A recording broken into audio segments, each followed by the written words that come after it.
یہ مت کرنا. اگر تم اپنے ماں باپ کی روح خوش کرنا چاہتے ہو نا تو بھائی بہن جڑ کے رہو, بھائی بہنوں میں پیار رکھو. یہ پیسہ سب کچھ نہیں ہے. ارے جو کچھ میرے پاس ہے اگر میرا بھائی بہنوں پہ خرچ ہو جائے تو اس سے اچھی کیا چیز ہے. یہ یاد رکھیں, جو سوشل میڈیا پہ ہزاروں فرینڈ بنائے بیٹھے نا کہ میرے 5000 فرینڈ تو میرے 10,000 فرینڈ, کسی دن بستر پر پڑو گے نا اسپتال میں تو اس بستر کے کنارے تمہیں تمہارے بھائی بہن ہی نظر آئیں گے. وہ سوشل میڈیا والا تمہارا جو سارے دن چیٹنگ جس کے ساتھ واٹس ایپ پہ لگے ہوئے ہو نا گروپ میں, کوئی نظر نہیں آئے گا. جب تمہارے گھر میں کوئی بچے کا پرابلم ہوگا, آدھی رات کو اگر تمہارے گھر کوئی آ کے تمہیں دلاسا دے گا تو تمہارے بھائی بہن ہوں گے. میں کئی بار بیان میں ایک مثال دے چکا ہوں, چلو آج پھر دے دیتا ہوں, کاش یہ بات سمجھ آ جائے. یہ جو فیملی ہوتی ہے نا یہ تسبیح کی طرح ہوتی ہے, اور ہم نے دیکھا ہے کہ یہ جو ہے نا تسبیح کے اوپر والا حصہ یہ ماں باپ ہوتے ہیں. یہ ٹوٹ جائے نا, ماں باپ چلے جائیں, پوچھو ان سے جن کی ماں چلی گئی ہے, پوچھو ان سے جن کے والد چلے گئے ہیں. جب یہ چلے جاتے ہیں نا تو اپنے بھائی بہنوں کو جس طرح تسبیح کے دانے بکھرتے ہیں نا اس طرح بکھرتے دیکھا ہے. جب تک ماں باپ ہیں پہلے تو ان کی برکتیں لینا, اور جب یہ چلے جائیں نا تو یہ دانے بکھرنے مت دینا, جوڑ کے رکھنا اپنی فیملی کو. یہ فیملی یہی تو پیار ہے زندگی میں. تھوڑے سے پیسوں کے لیے بھائی بہن لڑتے ہیں, جائیداد کے لیے بھائی بہن لڑتے ہیں, تھوڑے کاروبار کے لیے لڑتے ہیں. ارے قربان کر دو, کوئی بات نہیں, بھائی کو تھوڑا زیادہ چلا جائے, بہن کے میری بہن کے گھر میں ہی جا رہا ہے نا, یہ تیرا ہے یہ میرا ہے, نہ کیا کرے. یہ گھر کی محبتیں آپ کو بہت ساری بیماریوں سے بچاتی ہیں. حدیث پاک میں آتا ہے جس کا مضمون ہے جو چاہتا ہے کہ اس کی زندگی میں اضافہ ہو جائے, عمر میں اضافہ ہو جائے, بری موت سے بچے, اسے چاہیے کہ وہ صلہ رحمی کرے. صلہ رحمی کیا ہے؟ اپنے رشتہ داروں کے ساتھ اچھا سلوک. اور رشتہ داروں میں the closest family member جو ہے وہ بھائی بہن ہیں, وہ ماں باپ ہیں, بیوی بچے ہیں. ارے ان کو چھوڑ کر دنیا سے محبتیں جتا رہے ہو؟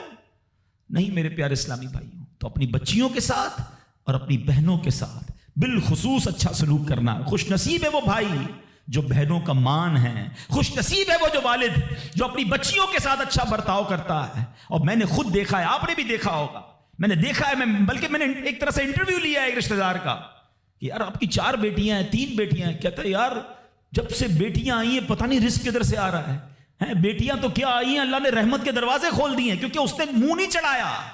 کچھ ہوں گے ایسے بیٹیوں والے جن کا ہاتھ تنگ ہوگا, تو غور کرو جب بیٹی ہوئی تھی تو شکر کیا تھا یا شکوہ کیا تھا؟ اللہ نے تو بھیجی تھی رحمت تمہارے گھر پہ, تم نے اس وقت بھی اللہ کو ناراض کیا, بیوی کو گالیاں دی, ہنگامہ کیا, اب کہتے ہو رحمت نہیں آ رہی. تم نے تو کتنی ناشکری کر لی. اگر تم سجدہ شکر ادا کرتے, اللہ کی بارگاہ میں راضی رہتے, اللہ بیٹیاں تو دیتا مگر تم پر رحمت کے اور دروازے بھی کھول دیتا. اور ہم نے دیکھا ہے لوگوں کے رزق کو بڑھتے ہوئے. تو کبھی بیٹی کی پیدائش پر آپ نے منہ نہیں چڑھانا ہے, ہاں نہ اپنی زوجہ کو تانے دینے ہیں, اور بیٹیوں کا خیال رکھیں, بہنوں کا خیال رکھیں. اور آگے چلتے ہیں اسی طرح. اچھا, نبی پاک کا انداز اپنی بہن کے ساتھ کیا تھا؟ اللہ کے حبیب علیہ الصلوۃ والسلام کی ایک دودھ شریک بہن تھی, حضرت شیما, رضائی بہن تھی نبی پاک کی. اب پیارے آقا کس طرح ان کے ساتھ برتاؤ کرتے تھے کہ ایک بار آپ علیہ الصلوۃ والسلام کی بارگاہ میں جو بہن حاضر ہوئی نا تو نبی پاک ان کی تشریف آوری پر کھڑے ہو جایا کرتے, اپنی بہن کی آمد پر ان کی دل جوئی فرماتے, ان پر خوب نوازشیں فرماتے. ایک بار پیارے آقا علیہ الصلوۃ والسلام نے اپنی مبارک چادر بچھائی اور اپنی بہن سے پتہ ہے کیا کہتے ہیں؟ مانگو تمہیں عطا کیا جائے گا, سفارش کرو تمہاری سفارش قبول کی جائے گی. بہن جانے لگی تو نبی پاک نے ایک لونڈی یعنی ایک اس کو خادمہ بھی دے دی اور 2 اونٹ بھی عطا فرما دیے. اچھا, اپنی بیٹی کے ساتھ کیا برتاؤ ہے نبی پاک کا؟ بیٹیوں کو جو ڈیگریڈ کرتے ہیں. سنو, خاتون جنت بی بی فاطمہ رضی اللہ تعالیٰ عنہ جب نبی پاک کی بارگاہ میں آتی, آقا کھڑے ہو کر استقبال کرتے, اپنی بیٹی کے ہاتھ کو نبی پاک چوما کرتے, کبھی ماتھے پر بوسہ دیتے. پیارے آقا اپنی جگہ اپنی بیٹی کو بٹھایا کرتے. اور یہی انداز خاتون جنت کا بھی تھا کہ جب نبی پاک خاتون جنت کے پاس جاتے وہ کھڑی ہو جاتی اور نبی پاک کا استقبال کرتی, پیارے آقا کے ہاتھوں کو بوسہ دیتی, اپنی جگہ نبی پاک کو بٹھاتی. یہ پریکٹیکلی نبی پاک نے بتایا کہ بہن کے ساتھ برتاؤ کیا ہے, بیٹی کے ساتھ برتاؤ کیا ہے. اب آؤ ہماری زندگی کا ایک بہت اہم ساتھی ہے جس کو ہم سفر کہا جاتا ہے. اسلام بیوی کے بارے میں کیا درس دیتا ہے؟ یہ بھی بڑا پرابلم ہے. اچھا, بعض اوقات لوگ اپنی شاید والدہ سے, میں سے ابھی ماں کی بات سب سے آخر میں کروں گا, اور فیملی ممبر سے اب بھی بہت پیار کر رہے ہوتے ہیں, مگر بعض اوقات بیوی کو بڑا ڈیگریڈ کرتے ہیں. ہم شاید بھول گئے ہیں کہ ہماری زندگی کا بہت بڑا حصہ جس کے ساتھ گزرا ہے. میں بیان میں پہلے بھی کہہ چکا ہوں, کبھی سوچا آپ نے, ایک تو اللہ نے آپ کا اس کو ساتھی بنایا, اور ہم اس کے ساتھ بعض اوقات زیادتی کرتے ہیں. ہم کاروبار میں تکلیف میں ہوں, ہم باہر کسی ٹینشن میں ہوں, کسی بندے سے کسی بات کوئی بری لگ گئی, سارا غصہ آ کر اب بندے نے اپنی زوجہ پہ نکالنا ہے, کیونکہ وہ بیچاری تو کچھ نہیں کہہ سکے گی. پہلے کے زمانے جاہلیت میں بھی یہی تھا کہ عورتوں کو پیر کی جوتی سے زیادہ ذلیل سمجھا جاتا تھا. مگر کیا آج بھی کچھ گھرانوں میں ایسا نہیں ہے؟ آج تک میں ویسے سوال کرتا ہوں, شاید غالب گمان ہے کہ جو یہاں ازواج والے, زوجہ والے بیٹھے, شادی شدہ بیٹھے, ہماری زوجہ کی شاید ہر دعا میں ہم ہوتے ہیں. ہم اپنی بیوی کے لیے کتنی دعا کرتے ہیں, غور کیجیے. حالانکہ میں نے دیکھا ہے کہ جن کی شریک حیات دنیا سے جاتی ہے نا, وہ لوگوں کو میں نے ٹوٹتے بھی دیکھا ہے. تو ایسا نہ کریں. جس طرح وہ آپ کے لیے محبت کا اظہار, دعاؤں کی آپ کی خدمت گار ہے, آپ بھی اس کے لیے اچھا برتاؤ کریں. اور نبی پاک کا کیا انداز تھا. میں تو آج اسلام کی, شریعت کی, اللہ کے نبی کی بات کرنے آپ کے سامنے آیا ہوں. اللہ کے حبیب علیہ الصلوۃ والسلام سے سوال کیا گیا کہ حضور آپ کو دنیا میں سب سے زیادہ پسند کون ہے؟ پوری کائنات میں آپ کو سب سے زیادہ پسند کون ہے؟ اللہ کے حبیب نے فرمایا عائشہ. نبی پاک نے اپنی زوجہ کا نام لیا. پھر فرمایا ان کے والد حضرت ابوبکر صدیق رضی اللہ تعالیٰ عنہ. پھر نبی پاک گھر اپنی ازواج کے ساتھ کیا انداز ہوتا تھا, گھر کا سودا سلف لے کے جاتے, کھانے پینے میں ہاتھ بٹاتے, محبت اور پیار کا اظہار فرماتے. سافٹ ماحول تھا گھر کے اندر. ہمارے گھر میں ایسا ماحول ہے نہیں میرے پیارے اسلامی بھائیوں. ہمیں یہ سوچنا ہے کہ ہمیں اپنے گھر والوں کے ساتھ کیا انداز اختیار کرنا ہے. نبی پاک علیہ الصلوۃ والسلام فرماتے ہیں کہ اسلام سے پہلے, بلکہ بخاری شریف کی حدیث بتاتا ہوں, اسلام سے پہلے مال کے لیے جانوروں اور دوسرے ساز و سامان کے ساتھ ساتھ بیوی کو بھی رہن رکھوا دیا جاتا تھا. جیسے پیسے کوئی رہن رکھواتا تھا نا, بیوی بھی ایک مال کی طرح تھی. لوگ گروی رکھوا دیتے تھے اپنی بیوی کو. یہ اسلام سے پہلے بیویوں کا حال تھا. اللہ اکبر. اسلام نے نکاح کے ذریعے عورت کو مرد کے آدھے ایمان کا محافظ قرار دے دیا. قرآن کہتا ہے وعاشروہن بالمعروف, ان سے اچھا برتاؤ کرو. اسلام نے بیویوں کے ساتھ اچھا برتاؤ کرنے والے کو سب سے بہترین قرار دیا. اللہ اکبر. خواتین تو میں کہتا ہوں, میں یہاں انشاءاللہ اس بات کو بھی, اگر واقعی عقل مند خواتین اس بیان کو سنیں گی تو وہ جو مسکنسپشن پیدا کیا جاتا ہے کہ جناب اسلام میں عورتوں کو آزادی نہیں ہے, جناب اسلام میں عورتوں کے لیے گھٹن ہے. اللہ اکبر. ذرا پہلے اسلام سے پہلے کے حالات پڑھو اور اس کے بعد اسلام کے آنے کے بعد عورتوں کو کیا شاندار مقام میرا دین دیتا ہے. اللہ کے نبی نے دا بیسٹ لوگوں کی جب مثال بیان کی, بہترین لوگوں کی مثال بیان کی, تو نبی پاک فرماتے ہیں, ترمذی کی حدیث ہے, سب سے بہتر وہ ہے جو اپنے اہل کے لیے بہتر ہو, یعنی اپنی فیملی کے لیے بہتر ہو. اور آقا فرماتے سنو میں تم سب سے زیادہ اپنے اہل کے لیے بہتر ہوں. نبی پاک سب سے زیادہ اپنی فیملی کے لیے بہتر. نبی پاک علیہ الصلوۃ والسلام سے ایک شخص نے پوچھا حضور شوہر پر بیوی کا کیا حق ہے؟ تو آپ نے فرمایا جب وہ کھائے, یعنی شوہر کھائے تو بیوی کو کھلائے, جب لباس پہنے اسے بھی پہنائے, اس کے چہرے پر نہ مارے, اسے بدصورت نہ کہے, اور اگر سمجھانے کے لیے اس سے علیحدگی کرنی پڑے تو گھر میں ہی علیحدگی کرے. اللہ اکبر. ایک بار حضرت عمر فاروق رضی اللہ عنہ کی بارگاہ میں, سنیے گا بڑا دلچسپ واقعہ. سیدنا عمر فاروق کا کتنا بڑا نام ہے, آپ کے جلال کی, آپ کی عدالت کی مثالیں دی جاتی ہیں. بڑے بڑے لوگ آپ کے سامنے تھر تھر کانپتے تھے. حضرت عمر کا حال یہ تھا, آپ کا گھر میں انداز کیا تھا کہ ایک شخص آیا کہ میں حضرت عمر کے پاس جاؤں اور بتاؤں میری بیوی جو ہے مجھ سے اس طرح بات کرتی ہے, اور میرا وہ انداز نہیں ہوتا جو شوہر کے سامنے ہونا چاہیے. ہوتا ہے گھروں میں, ہو جاتا ہے. تو حضرت عمر کے دروازے پر پہنچا نا, تو اندر سے اسے سیدنا عمر فاروق رضی اللہ تعالیٰ عنہ کی زوجہ ام کلثوم رضی اللہ تعالیٰ عنہ کی ناراضگی کی عالم میں گفتگو کرتے ہوئے سنا. وہ حضرت عمر سے بات کر رہی تھی. تو وہ شوہر سوچنے لگا کہ میں تو اپنی بیوی کی شکایت لے کر آیا تھا, حضرت کے تو گھر کا بھی معاملہ ہی ایسا ہی ہے. تو وہ کہتے میں واپس ہونے لگا. حضرت عمر نے بلا لیا, کیوں آئے تھے؟ تو کہا کہ میں تو حضرت اپنی بیوی کی شکایت کرنے آیا تھا, مگر میں آپ کے دروازے پر آیا, آپ کے گھر کا ماحول دیکھا تو میں سمجھ گیا ہم دونوں ایک ہی معاملے میں ہی ہیں, آپ کا بھی ویسا ہی حال ہے. اب حضرت عمر نے جو ان کی تربیت فرمائی نا, آپ نے فرمایا میری بیوی کے مجھ پر چند رائٹس ہیں, چند حقوق ہیں, مجھے اس سے چند فائدے حاصل ہوتے ہیں جس کی بنا پر میں اس سے درگزر کرتا ہوں. پہلا یہ کہ یہ میرے لیے جہنم کی آڑ ہے, میرا دل اس کی وجہ سے حرام کاموں سے بچا رہتا ہے. نمبر 2, جب میں گھر سے نکل جاتا ہوں یہ میری خزانچی بن جاتی ہے, یعنی میرے مال کی نگہبان بن جاتی ہے, میری دھوبن بن جاتی ہے, میرے کپڑے دھوتی ہے, میرے بچے کی پرورش کرتی ہے, میرے لیے روٹیاں اور کھانے پکاتی ہے. تو وہ شخص کہتا ہے یہ سارے فائدے تو مجھے بھی اپنی بیوی سے حاصل ہیں, تو میں تو کبھی درگزر سے کام نہیں لیتا. وہ مجھے کہتی, میں اسے لڑنا شروع کر دیتا ہوں. کہتا آج آپ کی بات سے نصیحت مل گئی, اب میں اپنی بیوی کی چھوٹی ماٹی باتوں کو میں بھی درگزر کر دوں گا. کتنی پیاری بات بتائی. ہم وہ ساری باتیں بھول جاتے ہیں, ایک غلطی پر پکڑ لیتے ہیں, ایک غلطی پر ڈانٹتے ہیں. ہر غلطی پر جناب ایسا نہیں ہوتا, ہر غلطی کی سزا سزائے موت نہیں ہوتی ہے. ہم غلطیاں نہیں کرتے. اگر جس طرح ہم اپنی بیوی کو اور غلطی پر ڈانٹتے وہ ڈانٹنا شروع کر دے پھر کیا حال ہوگا؟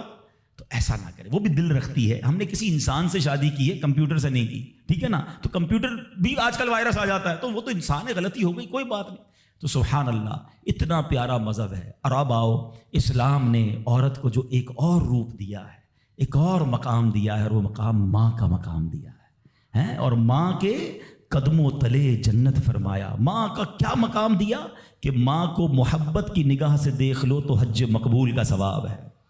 اچھا, اسلام کی تعلیمات کی جو بنیاد ہے, جو ماخذ ہے, جو مرجع ہے, جس کے ذریعے سے سمجھے علم و فضل کی نہریں جاری ہوتی ہیں, وہ کون سی کتاب ہے؟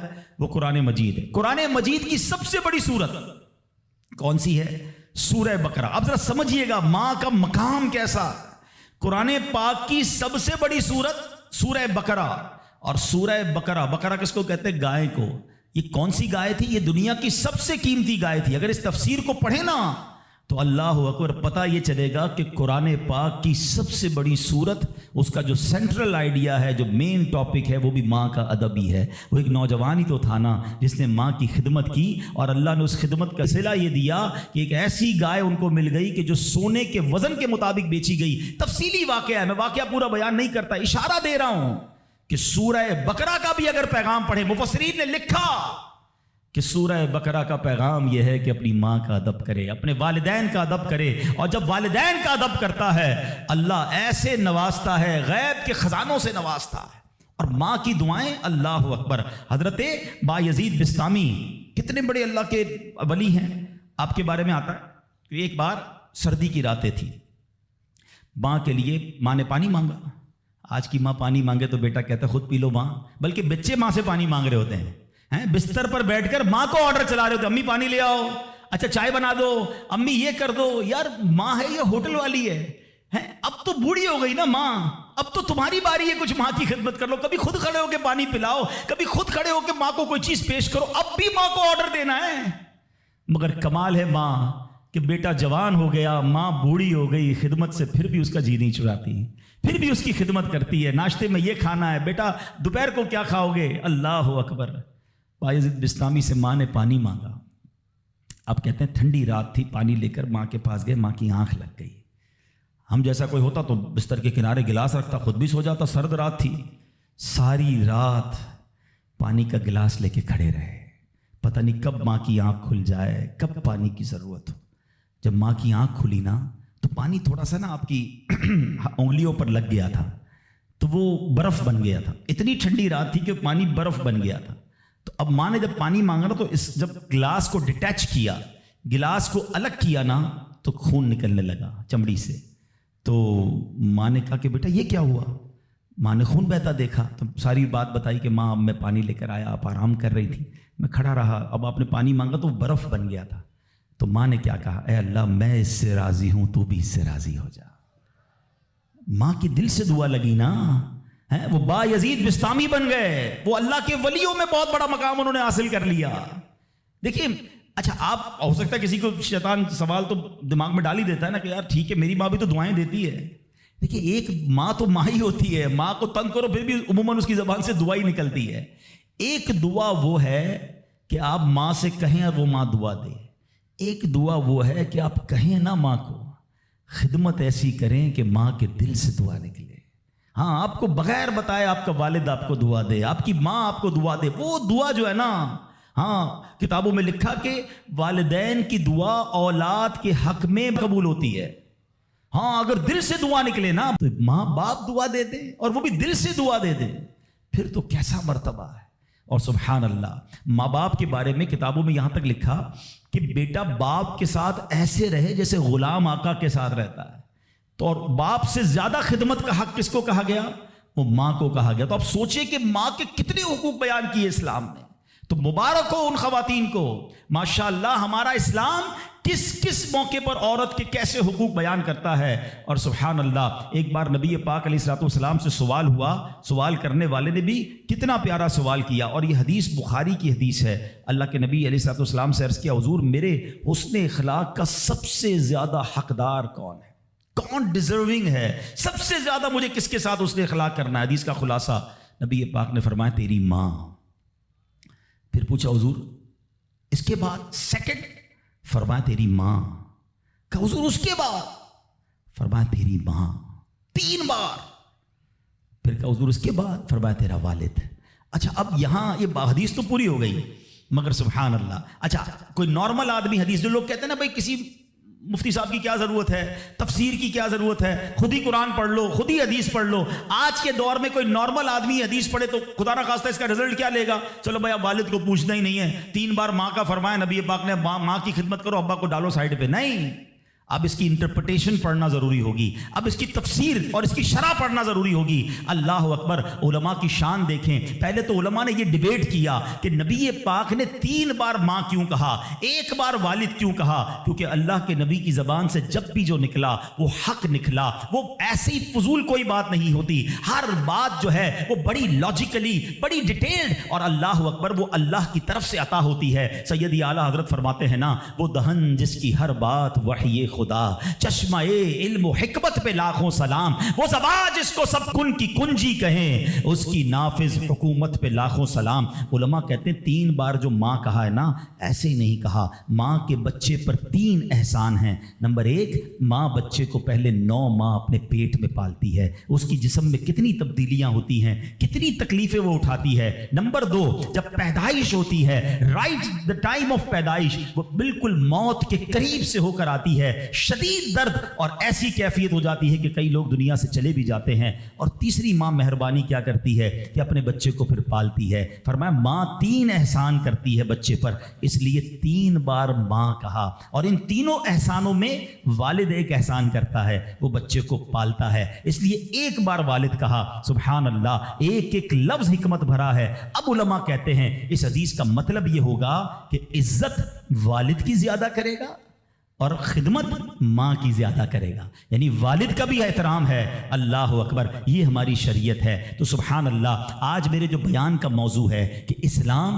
عورت کا کیسا مقام بیان کرتا ہے, ہر روپ میں عورت کے حقوق کو جو ہے وہ سیف کرتا ہے, اس کے حقوق کو بیان کرتا ہے اور اس پر ظلم و ستم سے بچاتا ہے. تو سبحان اللہ, ہم یہاں جتنے بھی بیٹھے ہیں, کسی کے گھر میں بیٹی ہوگی, کسی کے گھر میں بہن ہوگی, کسی کے گھر میں زوجہ ہوگی, کسی کے گھر میں ماں ہوگی. ان تمام روپ میں ہمیں خواتین کے ساتھ اچھا برتاؤ کرنا ہے. اور اب جو مجھے مائیں سن رہی ہیں, میں ان سے بھی عرض کروں گا کہ اگر ماں باپ نیک ہوں تو اولاد پر اس کا کتنا خوبصورت اثر پڑتا ہے. شیخ عبد القادر جیلانی 5 سال کی عمر ہے, مدرسے جاتے ہیں, قاری صاحب نے کہا پڑھو بسم اللہ, آپ نے بسم اللہ الرحمن الرحیم پڑھ کر زبانی 18 پارے سنا دیے. قاری صاحب حیران ہیں, پہلی بار بچہ مدرسے آیا ہے, 18 پارے کیسے یاد کر لیے؟ کہا اور بھی تو پڑھو نا. کہا اتنے یاد ہیں. کہا کہاں سے یاد کیے؟ کہ میری ماں 18 پاروں کی حافظہ تھی, میں ماں کے پیٹ میں تھا, وہ تلاوت کرتی تھی, میں پیٹ میں قرآن یاد کر لیتا تھا. اچھا, یقیناً غوث پاک کی کرامت ہے, یہ آج کے دور میں پاسبل, ایسے ہم جیسے لوگوں کے لیے پاسبل نہیں نظر آتا. لیکن ایک بات تو ہے نا کہ وہ تلاوت کرتی تھی, دودھ پلاتے وقت تلاوت کرتی تھی. سیدہ فاطمہ رضی اللہ تعالیٰ عنہ کے بارے میں بھی آتا ہے کہ خاتون جنت حسنین کریمین کو جب دودھ پلاتی یا جھولا دیتی تھی, انہیں قرآن سناتی تھی. آج ہم کیا کرتے ہیں, چھوٹے بچے کو بھی موبائل پکڑا دو, ہر کھلونے میں میوزک, اسٹارٹ سے ہی اس کو میوزک کا عادی ہم بنا رہے ہیں. تو میری مائیں, میرے بھائی, اگر آپ اپنے بچوں کو نیک دیکھنا چاہتے ہیں تو غوث پاک کی سیرت سے سیکھو کہ ماں باپ نیک تھے, اللہ نے اولاد کو کیسا بنا دیا. تو اگر میں اور آپ چاہتے ہیں, آج بیان تو ہو رہا ہے نا کہ ماں کے ایصال ثواب کرنا ہے, ماں کی خدمت کرنی ہے, لیکن بچے کو دین کے قریب لاؤ گے تو آپ کی خدمت کرے گا نا.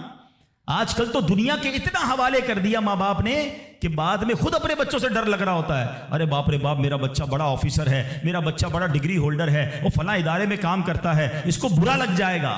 ارے تف ایسی اولاد پر جس سے ماں باپ بات کریں تو انہیں ڈر لگے کہ بیٹے کو برا لگ جائے گا. اپنے بیٹے کو دیندار بناؤ, انشاءاللہ اگر آپ کا بیٹا صحیح معنوں میں دیندار بن گیا, عالم بنا, مفتی بنا, یا بے شک اچھی کتابیں پڑھ کر, قرآن و حدیث پڑھ کر اچھا مبلغ بن گیا, اس بیٹے کو ڈر لگے گا کہیں ماں باپ کو برا نہ لگ جائے. یہ فرق ہوتا ہے. بچہ دین سیکھے تو اب بچہ ماں باپ کا ادب کرتا ہے. تو بہرحال اگر ہم چاہتے ہیں کہ ہماری اولاد ہماری زندگی میں بھی ہماری فرما بردار رہے اور ہمارے مرنے کے بعد بھی ہمارے لیے صدقہ جاریہ بنے, تو ہمیں خود بھی نیک بننا ہوگا اور اپنے بچوں کو نیک ماحول سے وابستہ کرنا ہوگا. سبحان اللہ. غوث پاک رضی اللہ تعالیٰ کی سیرت کو دیکھیں. ماں کو کہتے ہیں ماں بغداد جانا ہے. کیوں جانا ہے؟ گھومنے پھرنے نہیں, علم دین سیکھنے. کیسی ماں تھی؟ آپ کہتی بیٹا جاؤ, اب محشر کے دن ملاقات ہوگی. یہاں تو 3 دن کے قافلے میں لوگ نہیں بھیجتے اپنے بچوں کو, آپ پکنک کے لیے بھیج دیں گے دوستوں کے ساتھ. ہم نے دیکھا کچھ لوگوں کے بچوں دین کی طرف آنے لگے, ان کو روکا, اور بعد میں وہی بچہ جب نشے اور برے کاموں میں پڑ گیا تو باپ سر پکڑ کے بیٹھا ہے کہ یار میں نے دین سے تو دور رکھا, اب ایسی صحبت مل گئی کہ بچہ ہی ہاتھ سے چلا گیا. اپنے بچوں کو اب تم دعوت اسلامی کے مدنی ماحول میں یہ اجازت بھی مل گئی ہے کہ والد اپنے بچے کو خود مدنی قافلے میں بھی لے کر آ سکتا ہے. پہلے ہم نے ایک ایج لمٹ رکھی تھی, مگر والد یا بڑے بھائی کے لیے اجازت ہے کہ اپنے چھوٹے بیٹے کو یا چھوٹے بھائی کو بھی وہ مدنی قافلے میں لائے. تو اپنے بچوں کو مدنی قافلے میں خود لے کر آئیں. آپ آئیں گے تو وہ بھی آ جائیں گے. 3 دن 12 دن 30 دن یہ تربیت ہوگی ان کی, اور وہ جتنی نیکی کی طرف جائیں گے اتنا انشاءاللہ آپ کی فرما برداری کی طرف آئیں گے, آپ کے لیے صدقہ جاریہ بنیں گے. تو سبحان اللہ, غوث پاک کی والدہ نے روکا نہیں بلکہ کہا جاؤ بیٹا محشر میں ملاقات ہوگی. مگر نصیحت کیا کی؟ ہر حال میں سچ بولنا. اور سبحان اللہ کیسا سچ بولا تھا. ڈاکو نے حملہ کیا تھا نا, سارا مال بھی واپس کر گئے اور ڈاکو توبہ بھی کر گئے. کیوں؟ کہ آپ نے ڈاکوؤں کے سامنے بھی سچ بولا. سچی زبان سے جو بات نکلتی ہے نا وہ اثر رکھتی ہے. تو یہ ماں کی تربیت تھی نا. تو اللہ پاک ہم سب کو اپنے ماں باپ کا ادب بھی نصیب فرمائے, اور جو ماں باپ مجھے سن رہے ہیں اللہ کرے کہ ہم اپنے بچوں کی اچھی تربیت کرنے میں بھی کامیاب ہو جائیں. آپ بچوں کی اچھی تربیت کریں, وہ زندگی میں بھی آپ کے لیے دعائیں کریں گے. ہاں آپ کو پتہ ہے بچہ جس کا نمازی ہو, کیا پیارا دین ہے ہمارا. یقین کریں ماں باپ خالی بچے کو نیک بنا دیں, پھر دیکھو بچہ آپ کے لیے کیسا کام کرے گا. آپ دیکھیں ہر نماز میں بلکہ ہر قاعدہ آخیرہ میں وہ آپ کے لیے دعا کرتا ہے. اور کیسے دعا کرتا ہے؟ قبلہ رو با وضو بیٹھ کر. کیا کہتا ہے؟ ربنا اغفر لی ولوالدی وللمؤمنین یوم یقوم الحساب. فجر پڑھ رہا ہے, 2 دوبارہ آپ کے لیے دعا کی. اور کس حالت میں کی؟ با وضو قبلہ رو بیٹھ کر. ظہر پڑھ رہا ہے, سنتوں میں دعا کی, فرض میں دعا کی, پھر سنتوں میں دعا. اب کیلکولیٹ تو کرو, اگر میں کچھ نہ کروں, اپنے بچے کو زندگی میں 5 وقت کا پابند نمازی بنا دوں, میرے مرنے کے بعد بھی وہ نماز پڑھتا رہے, ارے نہ ہے میری قبر پر روز نماز پڑھے گا, اتحیات میں بیٹھے گا, دعا کرے گا اللہ میرے ماں باپ کی بخشش فرما دے. کتنا خوبصورت مذہب ہے ہمارا, کتنا پیارا دین ہے. تو اے میرے پیارے اسلامی بھائیوں, آج یہ پیغام لے جاؤ, اولاد ایسی بنا کے جانا ہے کہ میرے زندگی میں بھی مجھے میرا بیٹا دعائیں دے, میری اولاد مجھے دعائیں دے, میری خدمت بھی کرے, اور مرنے کے بعد بھی میرے لیے صدقہ جاریہ کا باعث ہو. مگر وہ جب ہو سکے گا جب ہم خود نیک بنیں گے, اپنے بچوں کو نیک بنائیں گے. اور سبحان اللہ یہاں پر دعوت اسلامی کا ماحول ہمارے سامنے ہے, جو خواتین کے لیے بھی رہنمائی کے لیے خوبصورت پروگرام رکھتا ہے. ہماری بہنوں کے لیے مدرسے موجود ہیں, جامعۃ المدینہ موجود ہیں, اسلامی بہنوں کے اجتماعات موجود ہیں, ہمارے اسلامی بھائیوں کے ہفتہ وار ویکلی اجتماعات وہ موجود ہیں. قرآن سے محبت کیجئے, قرآن سیکھیے تو صحیح کہ کیسے پڑھنا ہے, تو خود بھی اور اپنے بچوں کو بھی قرآن پڑھائیے. تو اب جو بڑے ہو گئے ہیں, دعوت اسلامی دیکھیں کتنا پیارا پلان رکھتی ہے کہ جو بچے ہیں وہ مدرسہ المدینہ جو بچوں کے اس میں داخلہ لے لیں, اور جو بڑے ہیں جو مدرسوں میں دن میں نہیں جا سکتے, جاب کرتے ہیں, کاروبار کرتے ہیں, تو آپ کی آسانی کے لیے تقریباً کراچی کی مسجدوں میں, بلکہ اگر مجھے دنیا میں کہیں بھی سن رہے ہیں تو الحمدللہ دعوت اسلامی والوں سے رابطہ کریں. ہزاروں ہزار مدرسۃ المدینہ بالغان پوری دنیا میں موجود ہیں. کاروبار سے آ کر مغرب کے بعد, عشاء کے بعد اپنے علاقے کی مسجد میں جائیں, انشاءاللہ وہاں آپ کو دعوت اسلامی والے مل جائیں گے. 15 منٹ 20 منٹ اپنے مخارج ٹھیک کر لیں, کچھ نہ کچھ تلاوت کر لیں, تاکہ روزانہ میری زبان سے کچھ قرآن پاک کے الفاظ ادا ہو جائیں. تو الحمدللہ میں امید کرتا ہوں کہ انشاءاللہ اب آپ نے نیت یہ کرنی ہے کہ ہر جمعرات اجتماع میں شرکت کریں گے انشاءاللہ. ٹھیک ہے نا. ہر ہفتے مدنی مذاکرے میں بھی کرم فرمائیں, اور اس کے ساتھ ساتھ مدرسۃ المدینہ بالغان اس کو تھام لیں. انشاءاللہ آپ دیکھیں گے کہ جب میں روز قرآن پاک پڑھوں گا, روز سیکھوں گا, میری زبان پر قرآن جاری ہوگا, تو میرے دل میں بھی قرآن کا نور آ جائے گا. اللہ کریم سے دعا کرتا ہوں, اللہ کریم جن کے والدین حیات ہیں ان کو درازی عمر بالخیر عطا فرمائے, جن کے ماں باپ چلے گئے ان کی بے حساب مغفرت فرمائے. میں ان بچوں سے گزارش کروں گا جن کے ماں باپ ان کے پاس ہیں, ان کے پاس وقت بتایا کرو, ان کی خدمت کیا کرو, ان کی پسند کی چیزیں کبھی کبھی ان کے لیے لے جایا کرو. ماں باپ بولتے نہیں ہیں, ہاں، ماں باپ نہیں بتاتے کہ ہمیں کیا کھانے میں پسند ہے یا کون سی چیز پسند ہے، ان سے پوچھا کرو. آج تک تو ہم نے ہی اپنی پسند بتائی ہے نا. امی مجھے یہ پسند ہے، کھانا بنا دو تو یہ والا شربت بنا دو. اپنی ماں سے پوچھو، ہیں اپنے والد سے پوچھو، اور کسی معلوم ہو جانا کبھی. اچھا ایک اور مزے کی بات، ماں باپ کبھی بھی مہنگی چیز نہیں بتائیں گے. کوئی پان وان کھانا ہوگا، کوئی شربت پینا ہوگا، کسی قسم کی کوئی آئس کریم کھانی ہوگی، کبھی کبھی ان کے لیے وہ کھانا لے جایا کرو. یقین کریں جن کے چلے گئے نا، اب ان کو اپنے ماں باپ کی وہ ساری باتیں یاد آتی ہیں، اور اب بات بھی کرنی ہوتی ہے تو قبرستان جانا ہوتا ہے. تو اگر تمہارے پاس تمہارے ماں باپ ہیں نا تو ان کے ساتھ بیٹھو، ان کی دعائیں لو. یہ وہ ہستیاں ہیں جن کو محبت سے دیکھو گے تو مقبول حج کا ثواب ہے. بعض اوقات کچھ لوگ اس سے وہ ہوتے ہیں نا کہ یار مجھے ویل چیئر چلانی پڑتی ہے تو مجھے دوائی کے لیے لے جانا پڑتا ہے، یا بعض اوقات کپڑے وپڑے دھلانے پڑتے ہیں یا واش روم لے جانا پڑتا ہے. تم لکی ہو، ہاں بھاگ جاگ گئے ہیں، ورنہ کئیوں کے ماں باپ نے تو موقع ہی نہیں دیا خدمت کا، وہ ہماری خدمت کرتے کرتے چلے گئے. اگر آج کسی بچے کو ماں باپ کی خدمت کا موقع ملا ہے نا، اور کبھی ایسا موقع ملے نا کہ آپ کے پیسے ماں باپ پر خرچ ہوں، تو سمجھ لو تمہارے بھاگ جاگ گئے. ارے انہوں نے ساری زندگی مجھ پر خرچ کیا اور اب میرے پیسوں کے نصیب جاگے کہ کچھ ماں باپ پر خرچ ہو جائیں. لیکن جب ماں باپ پہ خرچ کرنے کی باری ہوتی ہے تو ایسے بھی بدبخت ہیں جو کہتے ہیں یہ میرے ہیں تمہارے تھوڑی ہیں، میں نے کمائے ہیں. اللہ اکبر. سوچو جب میں پیدا ہوا تھا، آپ پیدا ہوئے تھے، ہم بے لباس تھے. میرا باپ کہتا تیرے پیسے کہاں ہیں، تو جان تیرا کام جانے دے. میں تو ننگا ہی رہ جاتا نا. اگر مجھے کھانا نہ کھلاتے، میری انگلی پکڑ کر نہ چلاتے، مجھے پڑھاتے نہ، لکھاتے نہ، مجھے سمجھاتے نہ، مجھے کھلاتے نہ، ایک ایک چیز والد اور والدہ نے ہم پر خرچ کی ہے. والدہ خدمت کرتے رہی، باپ پیسے خرچ کرتا رہا، اور جب ہماری باری آئی خدمت اور پیسے خرچ کرنے کی تو اب بوجھ کس بات کا. وہ ریٹرن تو دے ہی نہیں سکتے ہم جو انہوں نے ہم پر کیا. لیکن اگر موقع ملا ہے نا تو خدمت سے جی نہ چرانا. میرے اعمال کی اصلاح کرم سے